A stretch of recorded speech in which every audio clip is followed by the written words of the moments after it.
तो हम लोग एक नया कॉन्सेप्ट सीखते हैं। इस कॉन्सेप्ट में ये है कि जैसे कोई कैपेसिटर है जिसको कि चार्ज किया गया, चार्ज करके बैटरी से कनेक्टेड रहने दिया गया है ना। जैसा कि आप देखेंगे यहाँ पर लिखा है when a capacitor is charged and battery remains connected. Battery connected है, अगर बैटरी का ईएमएफ मान लेते हैं V है ना, तो यही पोटेंशियल डिफरेंस इस कैपेसिटर के अक्रॉस बना रहेगा, चाहे कैपेसिटर में कोई भी हम लोग चेंज करेंगे है ना। तो इसमें हम लोग दो तीन केसेस समझते हैं। पहला केस तो ये होता है कि बैटरी से हमने कैपेसिटर को चार्ज किया, बैटरी से कनेक्टेड है, फिर उसमें डाइलेक्ट्रिक प्लेस कर दिया है ना। अ dielectric is placed between the plates. तो हमें जानना है कि बाकी सारे जो क्वांटिटीज हैं उन पर क्या फर्क पड़ेगा है ना। चार्ज किया और एक डाइलेक्ट्रिक को दोनों प्लेट्स के बीच में डाल दिया, देन इसका जो पोटेंशियल डिफरेंस है वो कांस्टेंट रहेगा। Potential difference will remain unchanged है ना। पोटेंशियल डिफरेंस V बना रहेगा। ठीक, अब दूसरा चीज है इसका कैपेसिटेंस। कैपेसिटेंस जो है वो होता है जब डाइलेक्ट्रिक डाला जाता है तो ये हो जाता है K/C0, यानी अगर पहले C0 था तो अब K टाइम्स बढ़ जाएगा। K का वैल्यू हमेशा 1 से बड़ा होता है, इसलिए कह सकते हैं कि कैपेसिटेंस विल इंक्रीज, कैपेसिटेंस बढ़ जाएगा। उसके बाद जो थर्ड क्वांटिटी है चार्ज स्टोर्ड। चार्ज स्टोर्ड जो है Q का वैल्यू लिखेंगे C इंटू V। तो C ये बढ़ रहा है, देखेंगे आप यहाँ पर कैपेसिटेंस बढ़ गया है लेकिन V कांस्टेंट है, इसका मतलब चार्ज स्टोर्ड जो है वो भी बढ़ जाएगा, इंक्रीजेज। उसके बाद energy stored, potential energy stored on capacitor. Potential energy को लिखा जा सकता है हाफ CV²। ठीक, इसमें C कांस्टेंट है और V इंक्रीज हो रहा है, सॉरी V कांस्टेंट है और C इंक्रीज हो रहा है। तो इसका मतलब है कि पोटेंशियल एनर्जी जो है वो भी इंक्रीज होगा। ठीक है, इसको आप एक बार फिर से समझें। तो ये ऐसा कहा जा रहा है कि जो पोटेंशियल एनर्जी है ना, पोटेंशियल एनर्जी को हम लोग लिख सकते हैं हाफ CV², हाफ CV²। तो इसमें से देखेंगे कि जो पोटेंशियल डिफरेंस है हमने कहा कि कांस्टेंट है ना। पहला जो केस पढ़ा हमने पोटेंशियल डिफरेंस रिमेन्स अनचेंज्ड, तो ये टर्म जो है ये कांस्टेंट है, जबकि जो दूसरा टर्म है C ये इंक्रीज हुआ है जैसा कि यहाँ बताया गया। तो C के इंक्रीज होने से जो U है यानी पोटेंशियल एनर्जी इंक्रीज हो जाएगा। ठीक, उसके बाद फिफ्थ पॉइंट को हम लोग लिखेंगे इस तरह से, इलेक्ट्रिक फील्ड के बारे में। जो इलेक्ट्रिक फील्ड होगा उसको हम लोग लिख सकते हैं E is equal to potential difference by D। D क्या है? दोनों प्लेट के बीच का सेपरेशन है ना। तो देखेंगे कि यहाँ पर V तो चेंज नहीं हो रहा, कांस्टेंट है, और D भी कांस्टेंट है, यानी इलेक्ट्रिक फील्ड कांस्टेंट रहेगा। ये कांस्टेंट रहेगा, मतलब चेंज नहीं होगा। ठीक, तो इसमें हमने क्या तरीका लगाया, आप देखेंगे कि पहले दो चीजें हमने देखी। पहले निकाला हमने कि जो पोटेंशियल डिफरेंस है ये रहेगा कांस्टेंट, चेंज नहीं होगा, और दूसरा हमने निकाला कैपेसिटेंस, ये बढ़ेगा। अब इन दोनों के टर्म में ही सारे क्वांटिटी लिखना है। जैसे देखेंगे चार्ज स्टोर C × V। ठीक, तो अब एक कांस्टेंट है, एक बढ़ रहा है, तो Q बढ़ जाएगा। उसी तरह से पोटेंशियल एनर्जी स्टोर, इसको लिखा ½ CV², ये कांस्टेंट है, ये बढ़ रहा है, तो ये भी बढ़ेगा। ठीक, अब इलेक्ट्रिक फील्ड थोड़ा सा डिफरेंट है ना, तो इसमें दोनों ही कांस्टेंट टर्म है, V और D दोनों ही कांस्टेंट टर्म है, तो इन दोनों के टर्म में लिखेंगे तो ये कांस्टेंट रह जाएगा। तो कोशिश ये करना है कि किसी भी क्वांटिटी को वो वाला टर्म के, वो वाला जो क्वांटिटी है जो कि चेंज नहीं हो रहा उसी के टर्म में लिखें, है ना, उसको जरूर इंक्लूड करना चाहिए फॉर्मूले में। तो एक तो पोटेंशियल डिफरेंस जैसे कांस्टेंट है उसको इंक्लूड करना चाहिए, हमने सब में इंक्लूड किया है ना। देखेंगे इसमें भी लिया है, इसमें भी लिया और इसमें भी लिया है। अच्छा, तो ये हमने चेंज किया था, क्या चीज, हमने एक डाइलेक्ट्रिक डाला। अगर ऐसा करें डाइलेक्ट्रिक नहीं डालें लेकिन प्लेट्स के बीच का सेपरेशन हम लोग चेंज कर दें, तो दूसरा केस हम लोग देखेंगे b case, separation between plates is increased. अगर सेपरेशन बढ़ा दिया गया तो भी इसमें जो पहला क्वांटिटी है यानी कि पोटेंशियल डिफरेंस कांस्टेंट रहेगा, है ना, क्योंकि बैटरी से अभी भी कनेक्टेड है। तो जैसे कि ये कहेंगे कैपेसिटर है और ये अपना बैटरी है, तो जो पोटेंशियल डिफरेंस यहाँ होगा वही पोटेंशियल डिफरेंस यहाँ भी होना है। तो इसमें कहेंगे potential difference will remain unchanged. ठीक, दूसरा पॉइंट कैपेसिटेंस। जो कैपेसिटेंस है उसको हम लोग लिखते हैं इस तरह से C = ε0 A/d। तो देखेंगे कि इसमें एरिया कांस्टेंट है, ε0 कांस्टेंट है, लेकिन D को बढ़ा दिया। ठीक है, सेपरेशन बढ़ाने का मतलब है D बढ़ गया तो कैपेसिटेंस डिक्रीज हो जाएगा, ये डिक्रीज हो जाएगा। अब बाकी जो भी क्वांटिटी है उनको हम लोग पोटेंशियल डिफरेंस यानी V और कैपेसिटेंस C के टर्म में लिखेंगे। ठीक है, तो तीसरा क्वांटिटी है चार्ज स्टोर्ड जो होगा Q, उसको लिखेंगे C × V। अब V कांस्टेंट है लेकिन C डिक्रीज हुआ तो चार्ज स्टोर भी डिक्रीज होगा, है ना। उसी तरह से फोर्थ क्वांटिटी है potential energy stored. Potential energy देखना हो तो हम लोग लिखेंगे ½ CV², जिसमें से V कांस्टेंट है, ये V कांस्टेंट है लेकिन C डिक्रीज हुआ है तो पोटेंशियल एनर्जी भी डिक्रीज होगा। ठीक, उसके बाद फिफ्थ पॉइंट इलेक्ट्रिक फील्ड। जब इलेक्ट्रिक फील्ड की बात करेंगे तो इलेक्ट्रिक फील्ड को हम लोग लिख सकते हैं V/d। V कांस्टेंट है लेकिन D को बढ़ाया गया, इसलिए इलेक्ट्रिक फील्ड डिक्रीज हो जाएगा, है ना। तो इसको लिख सकते हैं इलेक्ट्रिक फील्ड डिक्रीज हो जाएगा, है ना। तो ये तो एक केस हो गया।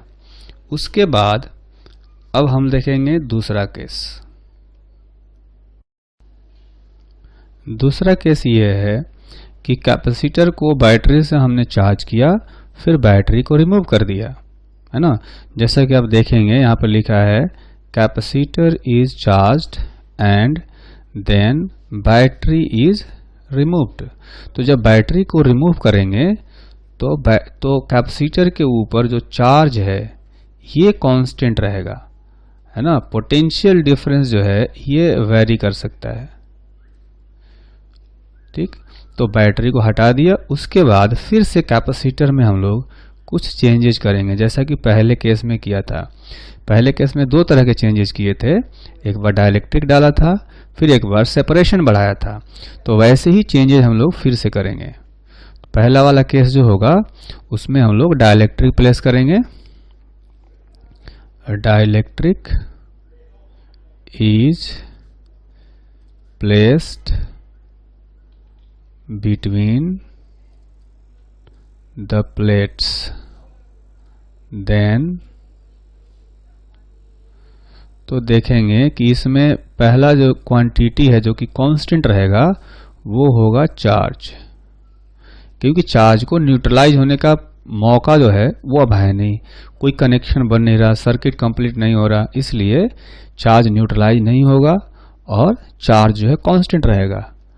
चार्ज रिमेन्स कांस्टेंट, ठीक है। चार्ज जो है Q कांस्टेंट रहेगा, ठीक। जो दूसरा प्रॉपर्टी है वो है कैपेसिटेंस। तो कैपेसिटेंस जो है वो बढ़ना चाहिए, क्योंकि कैपेसिटेंस को हम लोग लिख सकते हैं K इंटू सी नॉट। चूंकि डाइलेक्ट्रिक आ गया तो कैपेसिटेंस बढ़ेगा, है ना। तीसरा केस होगा, इसमें हम लोग देखेंगे पोटेंशियल डिफरेंस। पोटेंशियल डिफरेंस जो V है उसको हम लिख सकते हैं Q बाई C।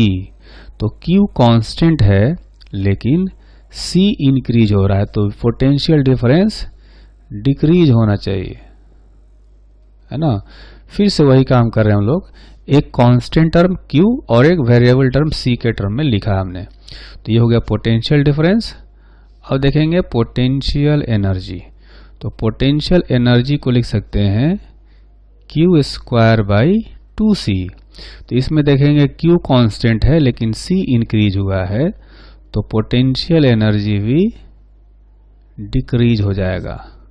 उसके बाद जो फिफ्थ क्वांटिटी है इलेक्ट्रिक फील्ड, है ना।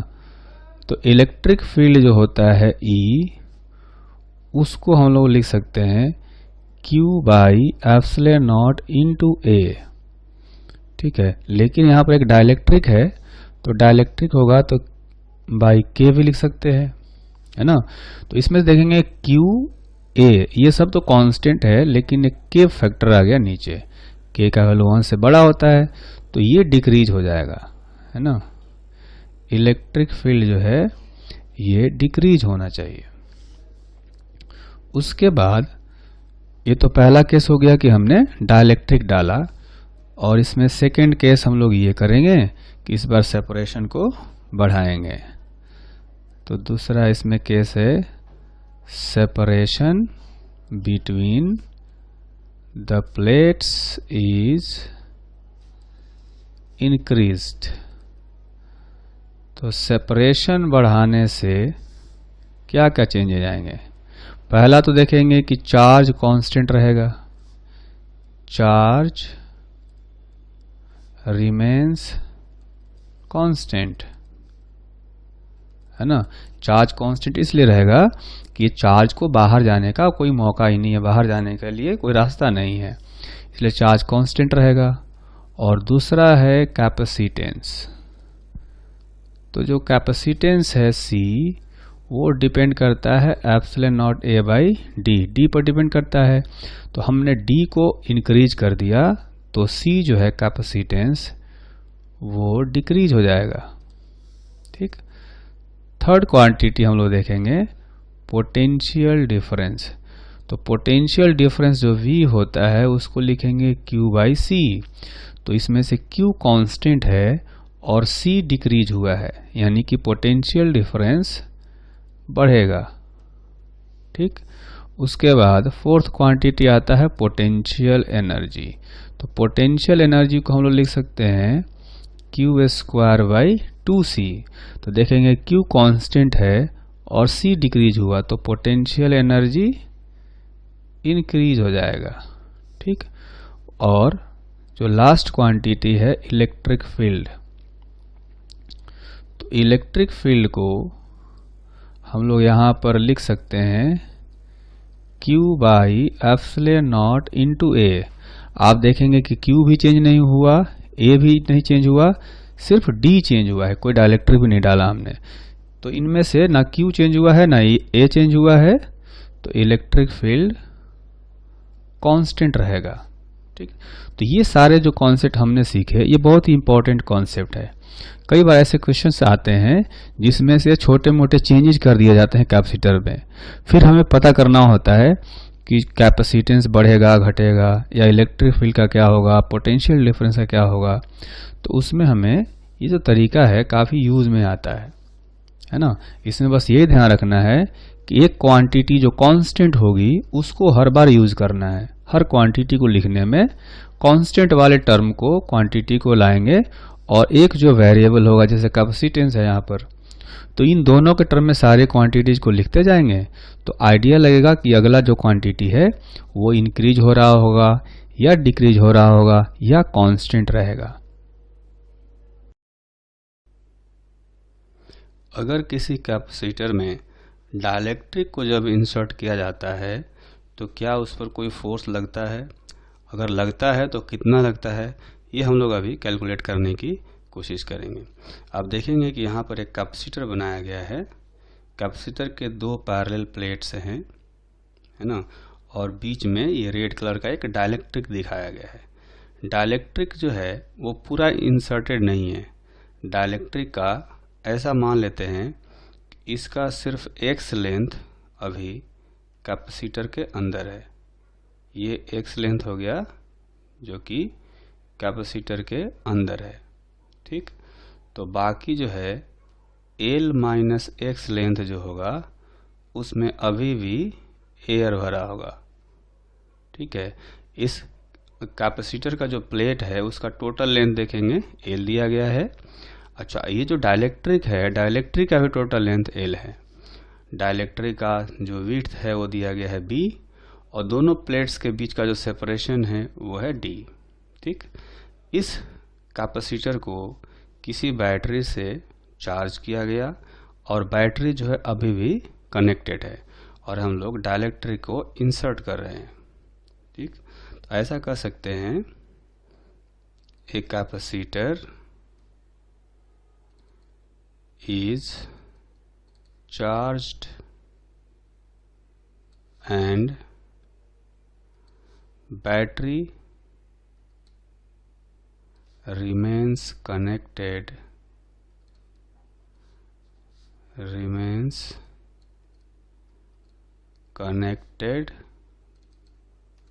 with capacitor. ठीक, तो ऐसा कर सकते हैं कि किसी इंस्टेंट पर मान लेते हैं कि एक्स लेंथ डाइलेक्ट्रिक का प्लेट के अंदर है। ठीक, let x length of dielectric is inside the capacitor in the capacitor. तो जिस इंस्टेंट पर इस डाइलेक्ट्रिक का एक्स लेंथ अंदर होगा उस इंस्टेंट पर अगर कैपेसिटेंस फाइंड करें इस कैपेसिटर का तो कितना आएगा। At that instant capacitance of capacitor is equal to C is equal to, आप देखेंगे कि इस कैपेसिटर में, इस कैपेसिटर को हम लोग दो पार्ट में डिवाइड कर सकते हैं, है ना। एक तो कैपेसिटर ये है जिसको हम लोग कह सकते हैं कि एयर कैपेसिटर है, और दूसरा है यहाँ से और यहाँ तक ये डाइलेक्ट्रिक वाला पार्ट, ये पार्ट। ठीक, तो दोनों कैपेसिटर जो हैं वो पैरेलल में होंगे, है ना। तो पैरेलल में होंगे तो हम लोग पहले एयर कैपेसिटर का निकालते हैं, सी एयर कैपेसिटर प्लस फिर डाइलेक्ट्रिक वाला जो पार्ट होगा उसका। तो एयर वाले का देखेंगे कि एप्सिलॉन नॉट इनटू इसका जो एरिया निकालेंगे हम लोग, एरिया ऐसे निकाल सकते हैं, है ना। तो जैसे कि ये लेंथ l माइनस एक्स है और इसका विड्थ दिया गया है b, तो ये जो एरिया होगा ये हो जाएगा l minus x into b, है ना। तो इस कैपेसिटर के सामने जो प्लेट का एरिया होगा उसको हम लोग लेंगे एप्सिलॉन नॉट इंटू जो एरिया है, एरिया को लिखेंगे l minus x into b, है ना। l माइनस एक्स ये लेंथ हो गया और b ये विड्थ हो गया। तो ये एरिया आ गया जो एयर कैपेसिटर के जस्ट ऊपर में प्लेट का एरिया है, ठीक। तो ये हो गया, और epsilon naught into area divided by जो गैप है दोनों प्लेट के बीच में वो d दिया हुआ है। यहाँ पर देखेंगे, यहाँ पर d है तो यहाँ भी d होगा, ठीक। प्लस उसके बाद जो डाइलेक्ट्रिक है, डाइलेक्ट्रिक वाला जो पार्ट है यानी ये पार्ट, इस पार्ट का कैपेसिटेंस कैलकुलेट करेंगे तो आएगा यहाँ पर एक तो डाइलेक्ट्रिक कांस्टेंट आएगा के into epsilon naught into plate का एरिया लेंगे। इसके ऊपर जो प्लेट का एरिया होगा, ये जो पार्ट दिख रहा है यहाँ से यहाँ तक, इसका लेंथ है x और विड्थ है ये b, तो b इंटू एक्स लिखेंगे area, b into x divided by जो गैप है, गैप यहाँ भी d होगा, है ना। तो इसमें से अगर epsilon naught b by d common ले लिया जाए तो बचेगा l minus x plus k into x. तो epsilon naught b by d into l plus x into k minus one, ठीक। ये हो गया कैपेसिटेंस उस इंस्टेंट पर जब x लेंथ जो है डाइलेक्ट्रिक का कैपेसिटर के अंदर है, ठीक। अगर कैपेसिटेंस इतना है तो उसमें जो पोटेंशियल एनर्जी स्टोर होगा, potential energy stored in capacitor eight that instant का मतलब जब डाइलेक्ट्रिक का एक्स लेंथ कैपेसिटर के अंदर होगा तब। तो ये होता है half c into v square, जहाँ पर v क्या है, v है पोटेंशियल डिफरेंस। इस बैटरी का जो पोटेंशियल डिफरेंस होगा वही पोटेंशियल डिफरेंस यहाँ पर कैपेसिटर के क्रॉस भी होगा, ठीक। तो ये हो गया, यानी कि epsilon naught b by 2d into v square l plus x into k minus one, ठीक। ये हो गया potential energy. So conservative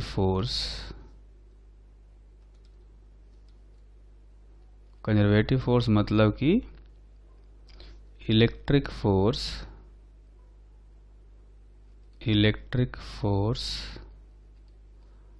on dielectric is equal to F is equal to minus du by dx, ऐसे लिख सकते हैं। तो minus तो खैर डायरेक्शन बताता है, हम लोग सिर्फ मैग्नीट्यूड निकाल कर भी देख सकते हैं, है ना। इसका मैग्नीट्यूड सिर्फ निकालते हैं तो डिफरेंशिएट करने से जो वैल्यू आएगा आप इसमें देखेंगे कि सिर्फ x जो है ये वेरिएबल है, बाकी सब कांस्टेंट है। तो ये आएगा epsilon naught b v square by 2d into k minus one, है ना। ये जो l है, l का डिफरेंशिएशन 0 हो जाएगा, इसमें x का 1 इंटू k माइनस 1 रह जाएगा। ठीक, तो ये फोर्स का वैल्यू आ गया। ये जो फोर्स का वैल्यू आया है एक्चुअली में देखें तो ये कांस्टेंट वैल्यू है, ये x से इंडिपेंडेंट है ना। ये देखेंगे कि जो फोर्स है ये कांस्टेंट है, कांस्टेंट फोर्स, ये भी कह सकते हैं इंडिपेंडेंट ऑफ x। ठीक, तो इसको हम लोग ऐसे समझते हैं कि ये जो फोर्स आया है ये अट्रैक्टिव फोर्स होगा। इसकी जो फोर्स की वैल्यू आई ये हो गई epsilon naught b into v square divided by 2d into k minus 1। ठीक है, इतना फोर्स है और ये कांस्टेंट फोर्स है। ठीक, अब हमसे ये क्वेश्चन एक पूछा जा सकता है कि जो डाइलेक्ट्रिक है, अगर डाइलेक्ट्रिक को उस पोजीशन से छोड़ दिया जाए, है ना, किसी पोजीशन से छोड़ दिया जाए, तो डाइलेक्ट्रिक का जो मोशन होगा क्या वो एसएचएम मोशन होगा या पीरियडिक मोशन होगा या ऑसिलेटरी मोशन होगा, है ना, ये हमें पूछा जा सकता है। ठीक, तो आप देखेंगे कि चूंकि फोर्स ये कांस्टेंट आया है और इसलिए ये एसएचएम तो नहीं हो सकता। एसएचएम में जो फोर्स होता है वो x के प्रोपोर्शनल होता है ना, जबकि ये जो फोर्स आ रहा है ये कांस्टेंट फोर्स आया है। ठीक, तो देखेंगे कि ये अपना जो है कैपेसिटर हो गया और कैपेसिटर के अंदर डाइलेक्ट्रिक का कुछ पार्ट है। अगर ऐसा मान लें कि इसका L/4 लेंथ किसी इंस्टेंट पर डाइलेक्ट्रिक का L/4 लेंथ ये अंदर था और वहाँ से इसको छोड़ा गया। ठीक है, इसको यहाँ से छोड़ा गया, तो होता ये है कि जैसे इस कैपेसिटर पर अगर प्लस Q चार्ज हो तो यहाँ पॉजिटिव इस तरह से चार्ज होगा, यहाँ निगेटिव चार्ज होगा तो इस पर निगेटिव चार्ज दिखाएंगे ऐसे। ठीक, और जो डाइलेक्ट्रिक पर इंड्यूस होता है तो यहाँ निगेटिव चार्ज इंड्यूस होता है इस फेस पर, और इस फेस पर पॉजिटिव चार्ज इंड्यूस होता है। तो आप देखेंगे कि ये जो प्लेट्स पर जो चार्जेज हैं वो इस डाइलेक्ट्रिक को अट्रैक्ट करेंगे, है ना। इस प्लेट का पॉजिटिव चार्ज इसके निगेटिव चार्ज को अट्रैक्ट करेगा, इस प्लेट का निगेटिव चार्ज इसके पॉजिटिव चार्ज को अट्रैक्ट करेगा। तो इस पर एक फोर्स लगेगा इधर की तरफ।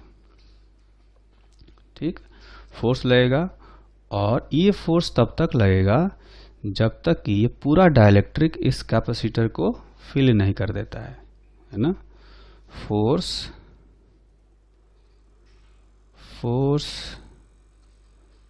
will become zero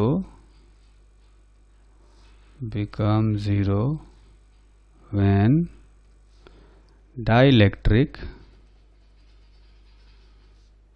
just fills the gap between plates। उस टाइम पर फोर्स जीरो हो जाएगा, इसका मतलब वो इक्विलिब्रियम पोजीशन है। So it is position of equilibrium for dielectric.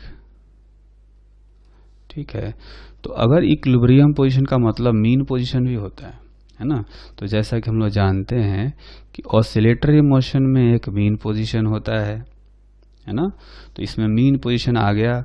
और ये जैसा कि आप देख सकते हैं कि जब ये डाइलेक्ट्रिक यहाँ से चलेगा तो ये जब तक इसको फिलअप करेगा कैपेसिटर को तब तक इसके पास वेलोसिटी आ चुकी होगी, और जब वेलोसिटी आ चुकी होगी तो यहाँ रुकेगा नहीं, ये निकल जाएगा और आगे, ठीक। लेकिन जैसे ही अब आगे निकलेगा तो अट्रैक्टिव फोर्स उल्टा डायरेक्शन में लगने लगेगा, यानी राइटवर्ड डायरेक्शन में लगने लगेगा। तो धीरे धीरे डी एक्सेलरेशन होगा उसका और धीरे धीरे ये जा करके रुक जाएगा। कब रुकेगा? बिल्कुल उसी तरह से ये यहाँ आकर के रुकेगा जब इसका L/4 लेंथ कुछ इस तरह से होगा, है ना। इस पोजीशन में आकर के ये फिर से रुक जाएगा। L/4 जब अंदर होगा, शुरू में L/4 था तो ये रिलीज किया गया था, है ना। जैसे ही ये बिल्कुल जस्ट फिट होगा इसके अंदर तो उसका नेट फोर्स 0 हो जाएगा। उस टाइम पर वेलोसिटी उसके मैक्सिमम होगी, लेकिन जैसे उसके इधर निकलेगा तो उसकी वेलोसिटी घटने लगेगी। घटते घटते यहाँ आते ही उसकी वेलोसिटी 0 हो जाएगी। फिर फोर्स लग रहा होगा इधर तो ये यहाँ से या वापस मुड़ेगा, ठीक। तो इस तरह से ये पार्टिकल जो है ऑसिलेशन करेगा, जिसमें से इसका एक एक्सट्रीम पोजीशन जो है यहाँ पर है और एक एक्सट्रीम पोजीशन यहाँ पर है। तो ये कहा जा सकता है सो motion of dielectric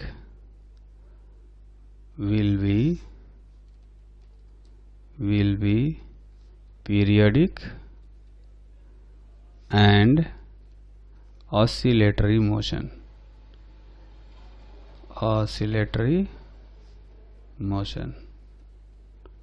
but it is not simple harmonic motion। वो इसलिए क्योंकि फोर्स जो है x के प्रोपोर्शनल नहीं है, because restoring force is not proportional to x, है ना। इसको हम लोग ऐसे इस तरह से क्रॉस कर देते हैं, मतलब कि force is not proportional to x, इसलिए ये SHM नहीं होगा, ऑसिलेटरी मोशन होगा।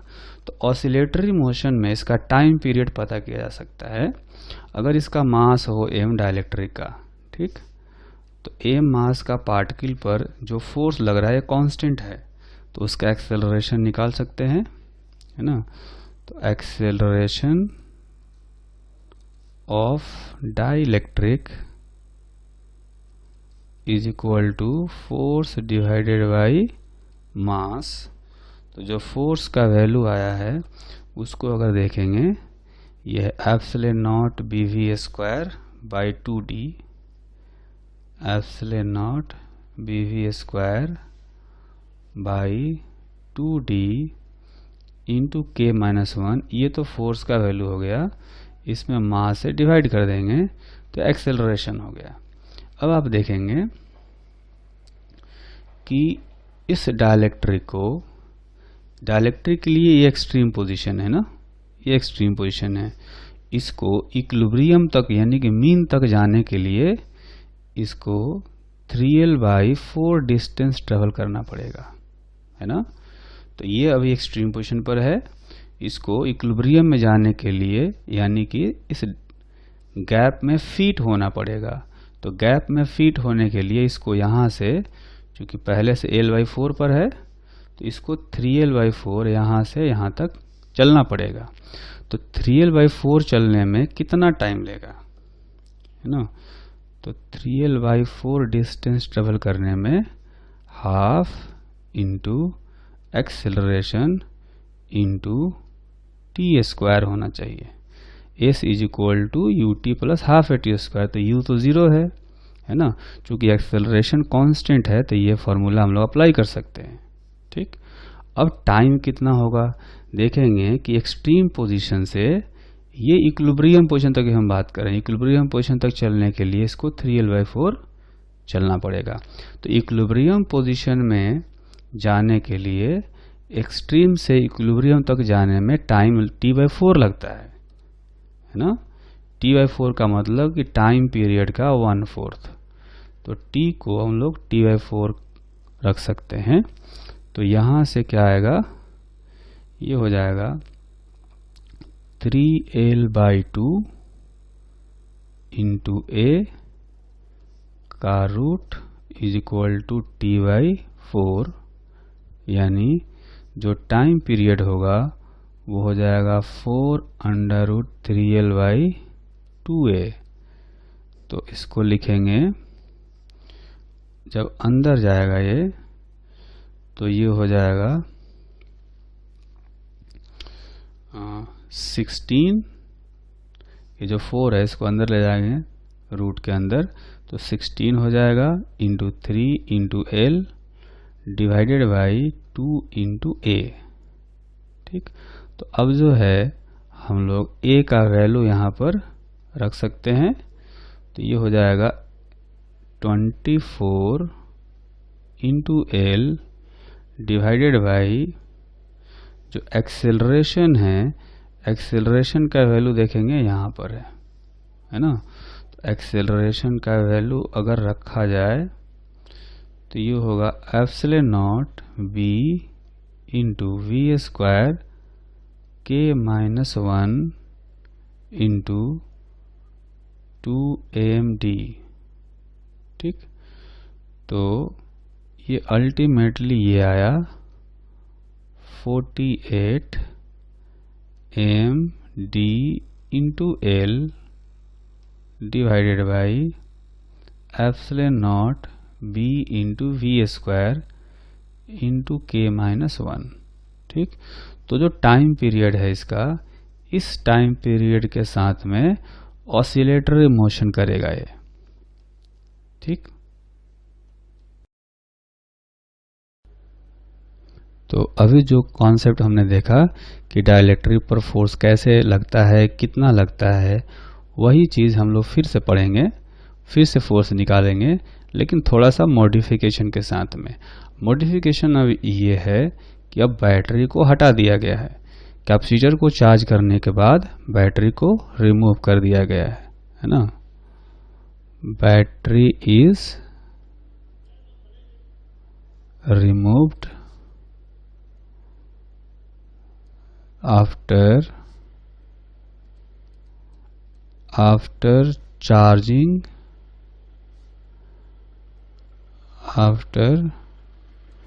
charging the capacitor।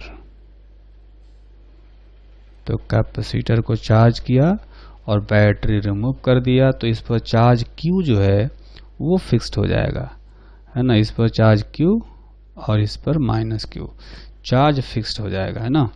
अब फिर से वही केस करेंगे। मान लेते हैं किसी इंस्टेंट पर इस डाइलेक्ट्रिक का x लेंथ जो है वो अंदर है, तो L माइनस x लेंथ बाहर होगा।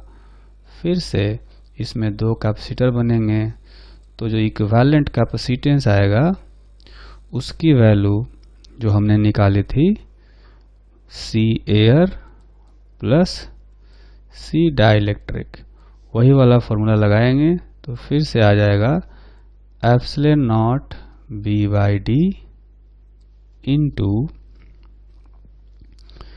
ये होगा L plus x into k-1। ठीक है, तो ये कैपेसिटेंस जो पिछले केस में आया था वही आएगा अभी भी, लेकिन अब जो पोटेंशियल एनर्जी हम लोग देखेंगे, potential energy stored is equal to U is equal to, पिछले केस में हमने लिखा था हाफ CV², क्योंकि V कांस्टेंट था। इस बार हम लोग लिखेंगे Q²/2C, है ना। चार्ज अब कांस्टेंट रहेगा डिवाइड बाई 2, और C का जो वैल्यू है यहाँ से रखेंगे epsilon naught B/d into L plus x into k-1। ठीक है, तो फोर्स निकालना हो, force on dielectric is equal to F is equal to du/dx minus, है ना। तो इस फोर्स का जो वैल्यू आएगा वो हो जाएगा Q² into d by 2 epsilon not be into, इसको हम लोग डिफरेंशिएट करेंगे तो इसको डायरेक्ट ऐसे भी कर सकते हैं। तो इसको हम लोग डायरेक्ट जो है वो इस पार्ट को ही डिफरेंशिएट कर देते हैं। सी जो है सी के फॉर्म में जो लिखा है इसको डिफरेंशिएट करेंगे तो क्यू स्क्वायर बाई 2 तो कांस्टेंट है, ये हो जाएगा 1 by c square into d c by d x, है ना। तो ये होगा q square by 2c square into d c by d x, जो है मतलब कि जो c है इसको हम लोग डिफरेंशिएट करेंगे x के रेस्पेक्ट में, उसी को कहेंगे d c by d x, ठीक है। तो इसको x के रेस्पेक्ट में डिफरेंशिएट करने से आएगा epsilon naught b by d into k minus 1, ठीक है। ये तो d c by d x का वैल्यू आ गया, लेकिन आप देखेंगे इसमें c अभी भी प्रेजेंट है, c प्रेजेंट है जो कि x डिपेंडेंट है। इस फॉर्मूले में देखेंगे c का वैल्यू x पर डिपेंडेंट है, तो ये जो फोर्स है ये कांस्टेंट नहीं है, ये फोर्स वेरिएबल फोर्स है। और साथ में चूंकि x के प्रोपोर्शनल नहीं है तो इसमें जो मोशन आएगा वो SHM भी नहीं होगा, है ना। तो कह सकते हैं motion will not be SHM, ठीक। जब भी किसी चार्ज्ड कैपेसिटर को आइसोलेटेड रख दिया जाता है ना, अगर दोनों प्लेट के बीच में कोई डाइलेक्ट्रिक हो जैसे कि यहाँ पर दिया गया है, तो थोड़ा थोड़ा जो चार्ज है, जैसे कहें कि इस प्लेट पर Q चार्ज है, इस पर माइनस Q चार्ज है, तो थोड़ा थोड़ा चार्ज लीक करता रहता है, यानी कि इस डाइलेक्ट्रिक से होकर के थोड़ा सा चार्ज, पॉजिटिव चार्ज इधर निगेटिव की तरफ जाकर के न्यूट्रलाइज हो जाएगा, या यूँ कहें कि निगेटिव चार्ज पॉजिटिव की तरफ आकर के न्यूट्रलाइज हो रहा होगा। धीरे धीरे क्या होता है, इस तरह से इसका डिस्चार्जिंग होने लगता है ना, और धीरे धीरे सारा चार्ज खत्म हो जाता है। तो ये काफ़ी स्मॉल करंट फ्लो करता है जिसको कि लीकेज करंट कहा जाता है ना, इसको कहा जाता है लीकेज करंट। तो हम अभी ये जानेंगे कि लीकेज करंट क्या होता है ना। तो ये कहेंगे every dielectric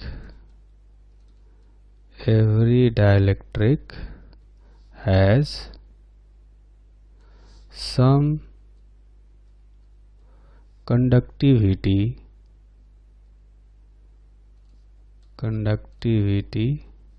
associated with it,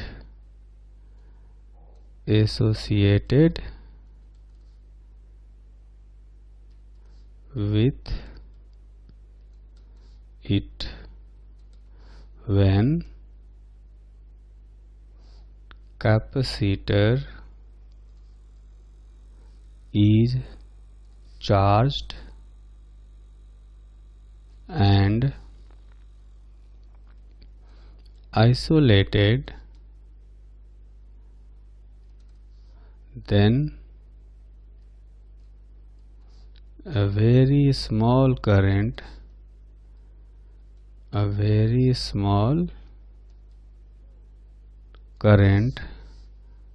flow through the dielectric,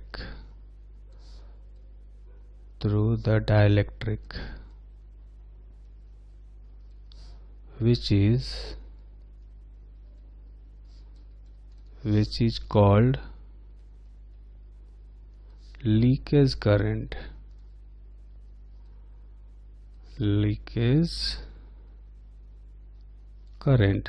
तो अगर इस डाइलेक्ट्रिक का कंडक्टिविटी होगा तो रेजिस्टिविटी भी होगा, है ना।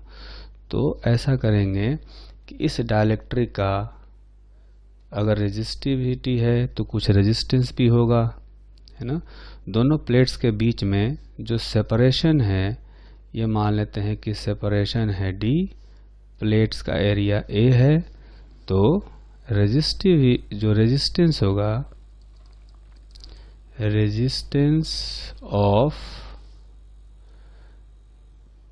Dielectric is equal to R is equal to rho into D divided by A. ठीक है, करंट जो है इसमें पॉजिटिव प्लेट से होकर के निगेटिव प्लेट की तरफ जाएगा, ऐसे लीकेज करंट। ठीक, तो करंट के पैरेलल जो डायमेंशन है डी, उसको हम लोग मानेंगे लेंथ। रो एल बाई ए होता है रेजिस्टेंस, तो उसको लेंथ मानेंगे। और करंट के परपेंडिकुलर जो एरिया होगा, यानी प्लेट का एरिया के बराबर डाइलेक्ट्रिक का जो एरिया होगा, उसको क्रॉस सेक्शनल एरिया लेंगे, तो रेजिस्टेंस इतना हो जाएगा। If potential difference across capacitor is V,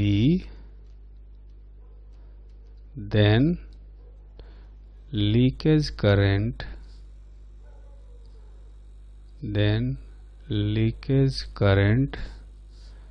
is equal to V divided by R, है ना। तो लीकेज करंट जो होगा V डिवाइडेड बाई R का वैल्यू रखेंगे रो डी बाई ए। ठीक है ना, तो इतना लीकेज करंट आएगा, where rho is resistivity of dielectric. ठीक, तो ये हो गया लीकेज करंट।